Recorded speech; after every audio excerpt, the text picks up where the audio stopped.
জাতীয় শোক দিবস 15ই আগস্ট উপলক্ষে আজকের এই আলোচনা সভা, দোয়া মোনাজাত এবং আজকের এই বিশেষ বর্ধিত সভার সভাপতি, সিংড়া উপজেলা আওয়ামী লীগের সভাপতি অ্যাডভোকেট ওহিদুর রহমান শেখ, সঞ্চালক আলহাজ জান্নাতুল ফেরদৌস, উপস্থিত বাংলাদেশ আওয়ামী লীগ এবং সহযোগী সংগঠনের নেতাকর্মী ভাই এবং বোনেরা, সবাইকে আমার আন্তরিক সালাম, শুভেচ্ছা, আসসালামু আলাইকুম।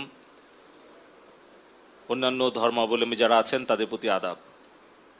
আমার বক্তব্যের শুরুতে আমি শ্রদ্ধাভরে স্মরণ করছি সর্বকালের সর্বশ্রেষ্ঠ বাঙালি, জাতির পিতা বঙ্গবন্ধু শেখ মুজিবুর রহমানকে।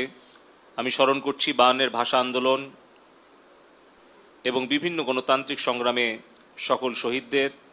স্মরণ করছি 71-এর মহান মুক্তিযুদ্ধে 30 লক্ষ শহীদ, 2 লক্ষাধিক নির্যাতিত মা বোনদের। স্মরণ করছি জাতীয় 4 নেতা এবং 1975 সালে 15ই আগস্ট বঙ্গবন্ধুর আমৃত্যু সহযোদ্ধা সহধর্মিণী বঙ্গমাতা শেখ ফজিলাতুন্নেসা মুজিব, বঙ্গবন্ধুর জ্যেষ্ঠ পুত্র বীর মুক্তিযোদ্ধা শহীদ ক্যাপ্টেন শেখ কামাল, বীর মুক্তিযোদ্ধা শহীদ লেফটেন্যান্ট শেখ জামাল, বঙ্গবন্ধুর কনিষ্ঠ পুত্র নিষ্পাপ শেখ রাসেল সহ বঙ্গবন্ধুর পরিবারের সকল শহীদ সদস্যদের। আমি স্মরণ করছি আমাদের সাধারণ ছাত্রছাত্রীদের শান্তিপূর্ণ যৌক্তিক আন্দোলনে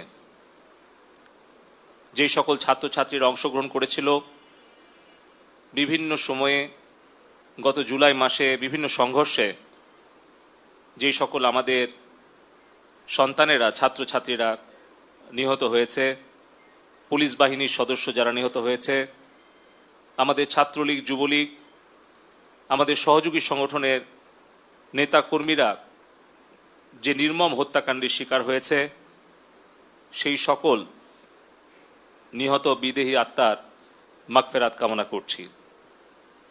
2024 সালের আজকে আগস্টের 2 তারিখ আমরা এমন একটি সময়ে আমাদের এই শোক সভা, এই আলোচনা সভায় আমরা অংশগ্রহণ করছি, উপস্থিত হয়েছি, যখন আমাদের এই বাংলাদেশের শিশু, কিশোর, কিশোরী, ছাত্রছাত্রী, আমাদের বন্ধুরা, আমাদের সন্তানরা তারা একটি আন্দোলনে আছে এবং যখন আমাদের সরকারের সাথে এই ছাত্র ছাত্রী ভাই বোনদের একটা ভুল বুঝাবুঝির কারণে দূরত্ব তৈরি হয়েছে, সেই সময়ে দেশে এবং বিদেশে বাংলাদেশের স্বাধীনতা বিরোধী, দেশ বিরোধী ষড়যন্ত্রকারীরা তারা সুযোগ নেওয়ার চেষ্টা করছে বাংলাদেশকে অশান্ত করার, বাংলাদেশের উন্নয়ন অগ্রযাত্রাকে ব্যাহত করার।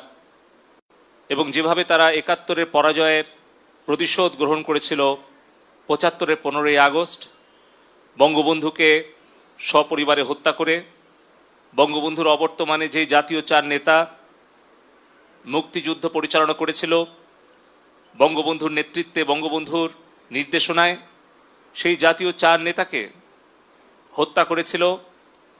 এবং 75-এর 15ই আগস্টের পর 21টা বছর বাংলাদেশকে যেভাবে সন্ত্রাস, দুর্নীতির অভয়ারণ্যে পরিণত করেছিল, যারা বঙ্গবন্ধুর কন্যা জননেত্রী শেখ হাসিনাকে 21 বার হত্যা করার চেষ্টা করেছিল, যারা 75-এর সেই অসমাপ্ত প্রতিশোধ সুসম্পন্ন করার জন্য তারা 2004 সালের 21শে আগস্টে বঙ্গবন্ধুর কন্যা জননেত্রী শেখ হাসিনার উপরে গ্রেনেড হামলা করে 24 জন নেতাকর্মীকে হত্যা করেছিল, সেই একই ষড়যন্ত্রকারীরা আবারও কিন্তু মাথা চারা দিয়ে উঠেছে।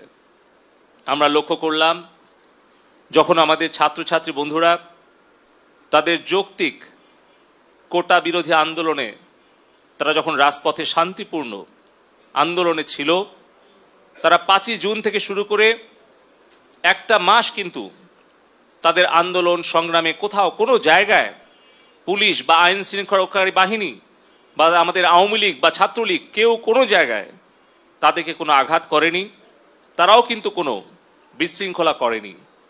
এই দীর্ঘ আন্দোলন শান্তিপূর্ণ ছিল পুলিশ সে আন্দোলন শান্তিপূর্ণ থাকার জন্য সহযোগিতা করেছে, কোথাও শক্তি প্রয়োগ করেনি।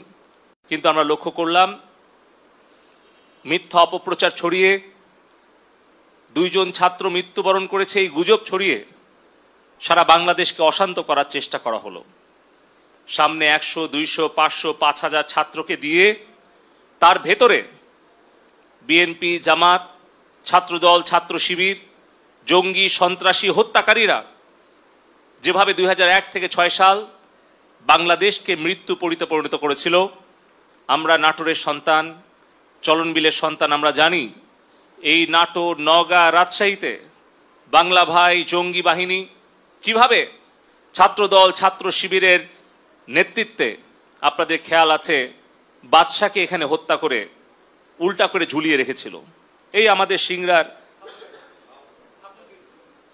আমাদের সাতারদিঘি ইউনিয়নে নন্দীগ্রাম যাওয়ার রাস্তায় বামনগ্রামে আপনাদের মনে আছে যে এখানে রৌফকে দিনের বেলা জবাই করে হত্যা করেছিল। ঠিক যেভাবে ওই জঙ্গি বাংলা ভাই শিবির আমাদের এই নাটোরের, নওগাঁর সাধারণ মানুষদেরকে হত্যা করে গাছের সাথে উল্টা করে ঝুলিয়ে রাখত, ওই একই প্যাটার্ন, ওই একই ধরনের হত্যাকাণ্ড এই একইভাবে আমাদের পুলিশ বাহিনীর সদস্য, যুবলীগের কর্মী জুয়েল, তাদেরকেও হত্যা করে একইভাবে উল্টা করে তারা কখনো ফুট ওভার ব্রিজের সাথে ঝুলিয়ে রেখেছে, আবার কখনো গাছের সাথে ঝুলিয়ে রেখেছে। আমরা গতকালকে জানতে পারলাম নারায়ণগঞ্জে হাইওয়ে পুলিশ থানায় হামলা করে পুলিশদেরকে পুড়িয়ে হত্যা করার জন্য শিবিরের সন্ত্রাসীরা পরিকল্পিতভাবে গান পাউডার দিয়ে সেখানে আগুন ধরিয়ে দেয়। সেই 8 তলা ভবনে একটি ক্লিনিক ছিল, সেখানে কোলের বাচ্চা শিশুরা ছিল, তার মায়েরা সেই শিশুদেরকে বাঁচানোর জন্য সেখান থেকে ছুঁড়ে ফেলতে বাধ্য হয়েছে। পরে সেই ভবনের মালিক মাননীয় প্রধানমন্ত্রীর সাথে সরাসরি যোগাযোগ করেছিলেন। মাননীয় প্রধানমন্ত্রী জরুরি ভিত্তিতে র্যাবের হেলিকপ্টার পাঠিয়ে সেই 8 তলা ভবনের ছাদ থেকে পুলিশ, সাধারণ নরনারী তাদেরকে উদ্ধার করেন। 2 দিন পরে 2 জন শ্রমিকের পুড়ে যাওয়া লাশ উদ্ধার হয়। আমরা 3 দিন, 4 দিন, 5 দিন পর্যন্ত অনেক জায়গায় আমরা যেতেই পারিনি, আমরা বুঝতেই পারিনি। তারপরে মাননীয় প্রধানমন্ত্রী বাধ্য হয়ে 14 দলের সভায় সিদ্ধান্ত অনুযায়ী সারা বাংলাদেশে সেনাবাহিনী নামাতে বাধ্য হন, সান্ধ্য আইন জারি করতে বাধ্য হন। আমি শুধু এটুকুই বলতে চাই যে আজকে আমাদের সকলকে সতর্ক হতে হবে, সজাগ হতে হবে, সাথে সাথে সংবেদনশীল হতে হবে। কারণ আমি ব্যক্তিগতভাবে মনে করি এই গত 15-16 বছরে আমরা আওয়ামী লীগ সরকারে আছি, আমরা কখনো 2011 সালে যুদ্ধ অপরাধীদের বিচার করতে গিয়ে আমরা সন্ত্রাস এবং অগ্নি সন্ত্রাসের সম্মুখীন হয়েছি।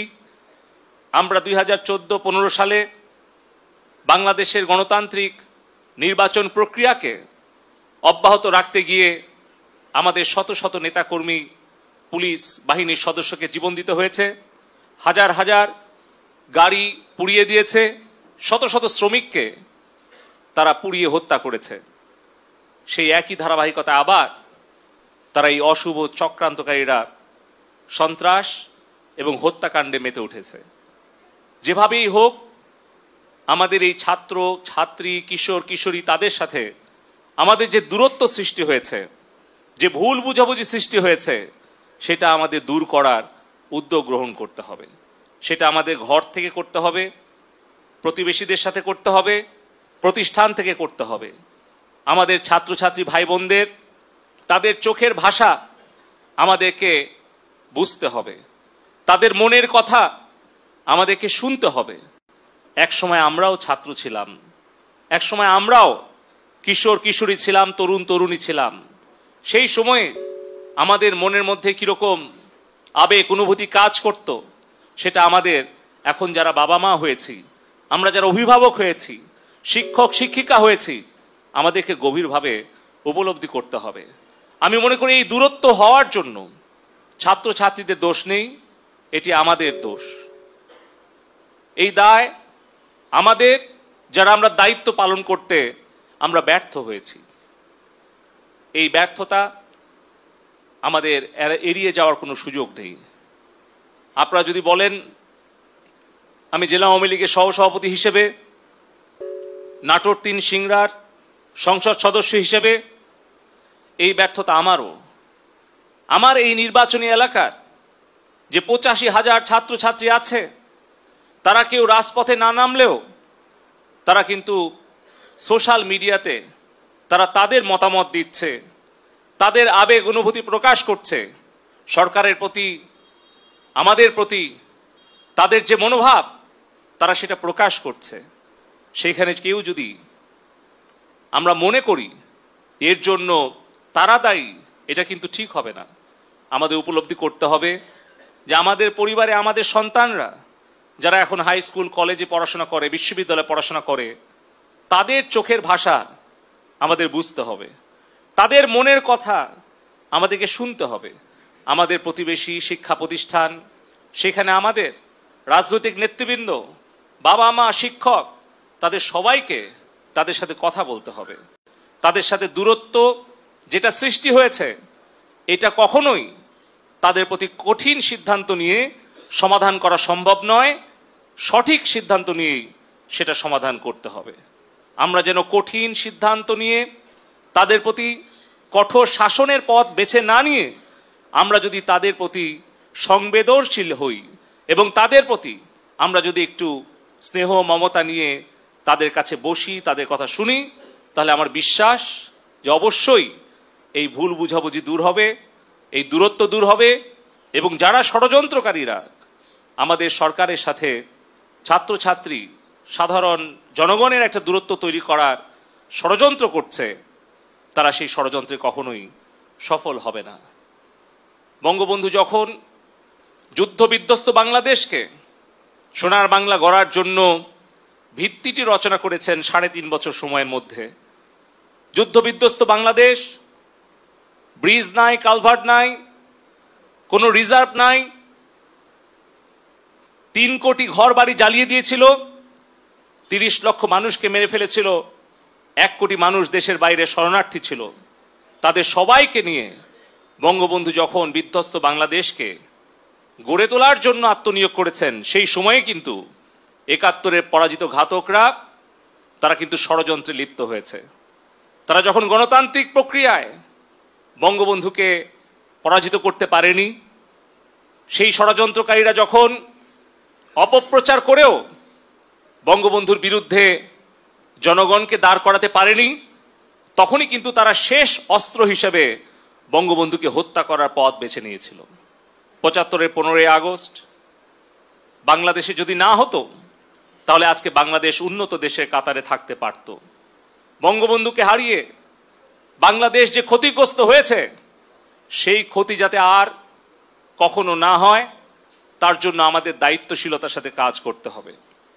যদি আমাদের তরুণ তরুণীরা, আমাদের ছাত্রছাত্রী ভাই বোনেরা, তারা যদি মনে করে যে এই দেশব্যাপী ইন্টারনেটের সেবা ব্যাহত হওয়ার জন্য কেউ দায়ী, তাহলে সেই দায়ী আমি দায়িত্বপ্রাপ্ত ডাক এবং টেলিযোগাযোগ তথ্য প্রযুক্তি প্রতিমন্ত্রী হিসেবে সারা দেশব্যাপী ইন্টারনেট সেবা ব্যাহত হওয়ার জন্য এই দায় এবং দায়িত্ব আমার। এবং সেই দায়িত্ব সঠিকভাবে পালনে ব্যর্থ হওয়ার জন্য যদি কারো শাস্তি হয়, সেটা হওয়া উচিত আমার। কিন্তু কেন দেশ বিদেশ থেকে মাননীয় প্রধানমন্ত্রীকে আক্রমণ করা হচ্ছে? কেন তার বিরুদ্ধে সমালোচনা করা হচ্ছে? কেন সারা বিশ্বের কাছে গিয়ে বাংলাদেশের ভাবমূর্তি নষ্ট করার জন্য নোবেল বিজয়ী অর্থনীতিবিদ ডক্টর ইউনুস চিঠি দিচ্ছে? আমাদের সামনে উদাহরণ আছে কিভাবে আফগানিস্তানে একটা দেশ দখল করে সেখানে একটা গণতান্ত্রিক সরকারকে উচ্ছেদ করে হামিদ কারজাই নামে একজন বিদেশ থেকে এনে সেখানে কিন্তু সরকারের দায়িত্ব জোর করে চাপিয়ে দিয়েছিল। ২০ বছর পর সেই দেশটা ধ্বংস করে সেই দেশ থেকে তারা পালিয়ে গিয়েছিল। এই বাংলাদেশ নিয়ে আবারও ওই রকম হামিদ কারজাই মার্কা একটা সরকার বসানোর জন্য বাংলাদেশে কিছু মুখোশধারী স্বাধীনতা বিরোধী চক্রান্তকারী বিদেশের এজেন্ট তাদেরকে গুছিয়ে গুছিয়ে আপনারা দেখবেন যে তারা টেলিভিশনের সামনে এসে অনেক ভালো ভালো কথা, মিষ্টি মিষ্টি কথা বলছে, কিন্তু তাদের পেছনের যে ষড়যন্ত্র সেটা হয়তো উদ্ঘাটন করতে আমাদের সময় লাগবে, সেটা হয়তো দেশের জনগণকে উপলব্ধি করতে সময় লাগবে, কিন্তু সেই সময়ের মধ্যে আমার সোনার বাংলাদেশের যে ক্ষতি হয়ে যাবে সেই ক্ষতি কিন্তু আমরা কোনোদিন কাটিয়ে উঠতে পারবো না। সে কারণেই বলতে চাই, আমাদের দেশের যে রাষ্ট্রীয় সম্পদ ক্ষতিগ্রস্ত হয়েছে, জননেত্রী শেখ হাসিনা বলেছেন যে এই দেশের সম্পদ জনগণের সম্পদ। এই বাংলাদেশে এলিভেটেড এক্সপ্রেসওয়ে, মেট্রো রেল, আমাদের স্বপ্নের পদ্মা সেতু, ডিজিটাল বাংলাদেশের যা কিছু অর্জন, এই সব কিছু কিন্তু জনগণের কষ্টার্জিত ট্যাক্সের পয়সা দিয়ে হয়েছে। প্রবাসে আমাদের 1 কোটি কর্মী ভাই বোনদের রেমিটেন্সের পয়সা দিয়ে হয়েছে। কিন্তু আজকে এই যে হাজার হাজার কোটি টাকার সম্পদের ক্ষতি যারা করছে তারা নিশ্চয়ই বাংলাদেশের ভালো চাইতে পারে না। তারপরেও মাননীয় প্রধানমন্ত্রী জননেত্রী শেখ হাসিনা বলেছেন যে আমাদের দেশের সম্পদের ক্ষতি আমরা পূরণ করতে পারবো, কিন্তু আমাদের তরুণ প্রজন্মের হৃদয়ের যে ক্ষত সেটা কিন্তু আমরা পূরণ করতে অনেক হয়তো সময় লেগে যাবে। সে কারণে আমি বলতে চাই, আমাদের কারো যদি দায়িত্বে কর্তব্যে অবহেলার কারণে, আমাদের ব্যর্থতার কারণে যদি আমাদের তরুণ প্রজন্ম আমাদেরকে ভুল বুঝে আমাদের প্রতি ক্ষুব্ধ হয়, তাহলে সেই দোষের শাস্তি আমরা পাই। যদি দায়িত্বে কর্তব্যে আমাদের অবহেলা হয়, যদি আমাদের সেই শাস্তি ভোগ করতে হয়, আমরা সেই শাস্তি ভোগ করতে প্রস্তুত আছি। যে কোনো সিদ্ধান্ত মাথা পেতে নিতে রাজি আছি। কিন্তু আমাদের কষ্ট হয় যখন আমাদের কোনো ভুল বা আমাদের কোনো ব্যর্থতার কারণে আমাদের প্রাণপ্রিয় নেত্রী জননেত্রী শেখ হাসিনাকে দোষারোপ করা হয়, তার বিরুদ্ধে সমালোচনা এবং ষড়যন্ত্র করা হয়। সে কারণে আমি আবারও বলবো, আমাদের দেশের 5 কোটি ছাত্রছাত্রী ভাই বোনেরা আছে, আমাদের যদি কোনো ভুল হয়, অপরাধ হয়, তাহলে সেই ভুলের শাস্তি বা সংশোধনের সুযোগ আপনারা আমাদেরকে দিবেন। কিন্তু মাননীয় প্রধানমন্ত্রী জননেত্রী শেখ হাসিনাকে দয়া করে আপনারা ভুল বুঝবেন না। কারণ জননেত্রী শেখ হাসিনা যদি নিরাপদ না থাকেন তাহলে বাংলাদেশ নিরাপদ থাকবে না। আমাদের সামনে উদাহরণ আছে সিরিয়া, ইরাক, মিশর, কিভাবে ষড়যন্ত্রমূলকভাবে সেই দেশের সরকার সেই দেশকে কিভাবে ধ্বংস করে আজকে গোটা প্রজন্মকে গত 20-30 বছরে ধ্বংস করে দেওয়া হয়েছে। আমরা যেন সেই ধ্বংসের মুখে, সেই ধ্বংসের পথে আমরা বাংলাদেশকে না নেই। যদি আমরা গুজব প্রতিরোধ করতে ব্যর্থ হই, যদি রাজনৈতিক কর্মী হিসেবে, ডাক টেলিযোগাযোগ প্রতিমন্ত্রী হিসেবে যদি সাইবার নিরাপত্তা নিশ্চিত করতে ব্যর্থ হই, তাহলে আমার আওয়ামী লীগের, ছাত্রলীগ, যুবলীগের সহযোগী সংগঠনের নেতা কর্মীরা আপনারা আমাকে দোষারোপ করেন, আমাকে শাস্তি দেন, কিন্তু আমাদের প্রাণপ্রিয় নেত্রী জননেত্রী শেখ হাসিনা আজকে যে সংকটময় অবস্থায় নেতৃত্ব দিচ্ছেন, তার হাতকে শক্তিশালী করুন। আপনারা ঘরে বসে না থেকে আপনারা প্রতিবেশী পরিবার, শিক্ষা প্রতিষ্ঠান, ছাত্র ছাত্রী, শ্রমিক, মেহনতি মানুষের কাছে গিয়ে প্রকৃত সত্যটা তুলে ধরে তাদের কাছে আমাদের কোনো ভুল ত্রুটি হলে আমরা করজোড়ে ক্ষমা চেয়ে দেশের জন্য, দেশের শান্তি উন্নয়নের জন্য, নিরাপত্তার জন্য আমরা এই দূরত্ব দূর করার চেষ্টা করি। আজকে সকাল থেকে আমরা আমাদের নাটোর জেলার সকল নেতৃবৃন্দের সাথে কথা বলেছি। সভাপতি, সাধারণ সম্পাদক সিরাজ ভাই, রমজান ভাই, আমাদের মাননীয় সংসদ সদস্য শিমুল ভাই, এমনকি আমার যিনি নির্বাচনে প্রতিদ্বন্দ্বী ছিলেন সাবেক উপজেলা চেয়ারম্যান শফিক ভাই, তার সাথেও আমি 2 বার কথা বলেছি। আজকে এই সভায় উনি থাকলে ভালো হতো। তবে আমি আত্মবিশ্বাসী যে আমার প্রাণের চলনবিলের সিংড়াতে কোনো সন্ত্রাসী, কোনো দুষ্কৃতিকারী, কোনো দুর্বৃত্ত আমাদের এই শান্তিপ্রিয় সিংড়ার শান্তিকে বিনষ্ট করতে পারবে না ইনশাআল্লাহ। কারণ আমি আক্কাস ভাইকে দেখছি, দবির মামাকে দেখছি, এমন অনেককে আমি আজকে আমার পাশে, ডানে বামে, সামনে দেখছি, যারা গত 15 বছরে কোনোদিন আমার কাছে কোনো সুযোগ সুবিধা নিতে আসেনি। যখন জননেত্রী শেখ হাসিনা সংকটকালীন অবস্থায় পড়েছেন,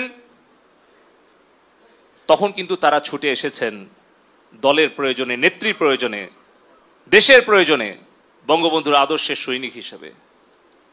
আবারও প্রমাণ হয়েছে বঙ্গবন্ধুর আদর্শের খাঁটি সৈনিকেরা, আওয়ামী লীগের প্রকৃত আদর্শের কর্মীরা, তারা অভিমানী হতে পারে, কোনোদিন বেঈমান হয় না।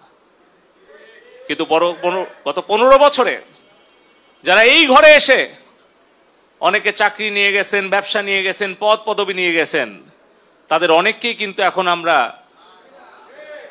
চোখের সামনেও দেখি না, ফোন করলেও ধরে না। দুঃসময় কিন্তু আসল বন্ধুর পরিচয়। তো আমি আপনাদেরকে বলেছিলাম, মাননীয় প্রধানমন্ত্রী জননেত্রী শেখ হাসিনা আমাকে বিশাল দায়িত্ব দিয়েছেন। আগে যেখানে সপ্তাহে একবার আসতাম, আমি যদি এখন মাসে একবার আসি, আপনারা আমার এলাকাকে আপনারা গুছিয়ে রাখবেন। আপনারা আমাকে সময় দিয়েছিলেন, সেই সুযোগ দিয়েছিলেন।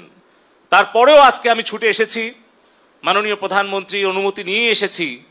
কারণ আমার সিংড়ার মানুষ যখন সংকটকালীন অবস্থায়, একটা উদ্বিগ্ন অবস্থায় আছে, সেই সময়ে আমি আপনাদেরকে এই সংকটকালীন অবস্থায়, উদ্বিগ্ন অবস্থায় রেখে আমি দূরে থাকতে পারি না। এর আগে 2001 থেকে 6 সাল আপনারা জানেন, এখানে অনেকেই মামলার আসামি আছেন, আহত আছেন, অনেকেই নিহত পরিবারের সদস্য আছেন।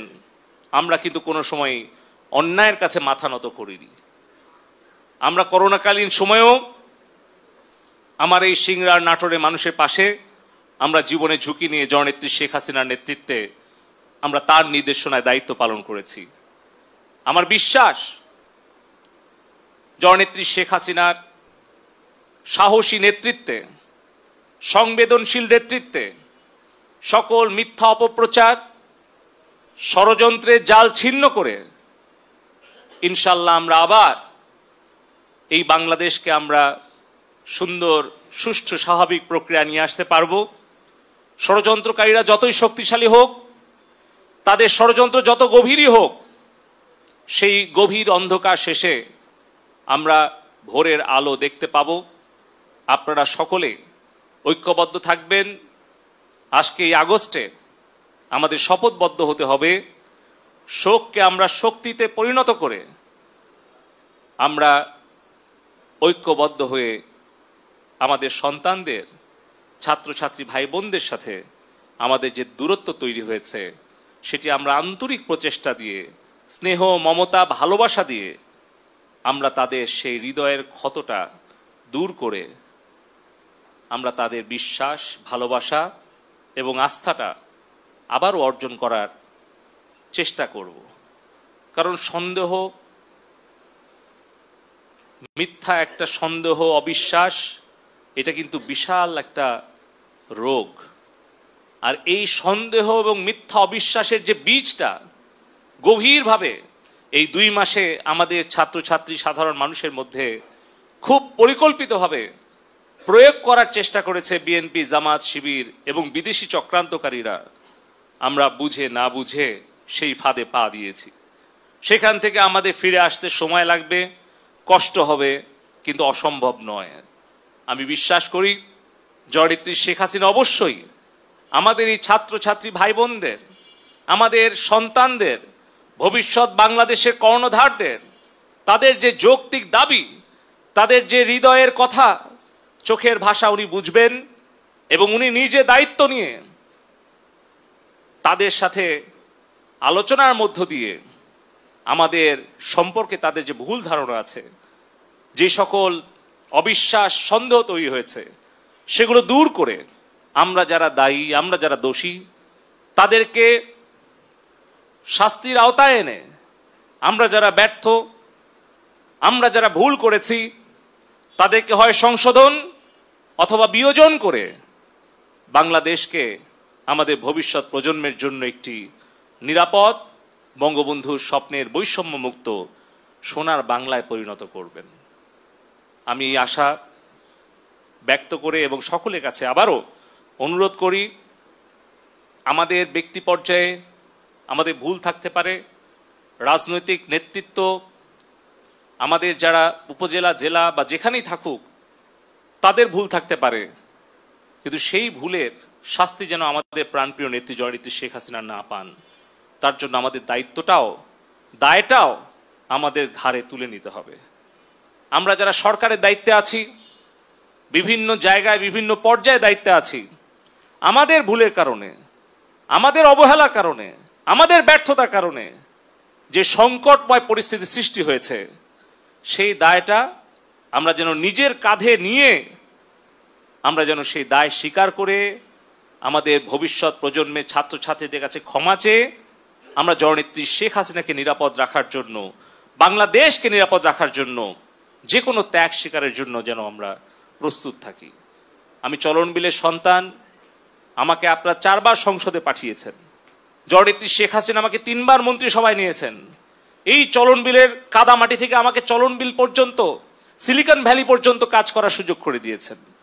আমার যে দায়, আমার যে ব্যর্থতা, সেটার দায় এবং দায়িত্ব আমি নিজের কাঁধে নিয়ে যদি জননেত্রী শেখ হাসিনা যে কোনো শাস্তি অথবা আমাকে যে কোনো সিদ্ধান্ত দেয়, সেটা আমি মাথা পেতে নিয়ে আমি বঙ্গবন্ধুর আদর্শের সৈনিক হিসেবে, জননেত্রী শেখ হাসিনার কর্মী হিসেবে, আওয়ামী লীগের একজন কর্মী হিসেবে আমার তরুণ প্রজন্মের কাছে যদি আমার কোনো ভুল ত্রুটি হয়ে থাকে, আমি করজোড়ে প্রকাশ্যে আমি ক্ষমা প্রার্থনা করছি। এবং এই ইন্টারনেট ব্যাহত হওয়া, এই সোশ্যাল মিডিয়ার গুজব প্রতিরোধে ব্যর্থ হওয়া, এই সকল কিছু দায় এবং দায়িত্ব, ব্যর্থতা আমি নিজের কাঁধে তুলে নিচ্ছি এবং যে কোনো সিদ্ধান্ত আমি মেনে নেওয়ার জন্য আবারও প্রতিশ্রুতি আমি সকলের সামনে দিচ্ছি। আমার দলের নেতাকর্মীরা আপনারা সকলে ঐক্যবদ্ধ থাকবেন, যেন কেউ কোনো ষড়যন্ত্র করে, সন্ত্রাস করে আমাদের এই এলাকা, আমাদের এই দেশকে অস্থিতিশীল করতে না পারে।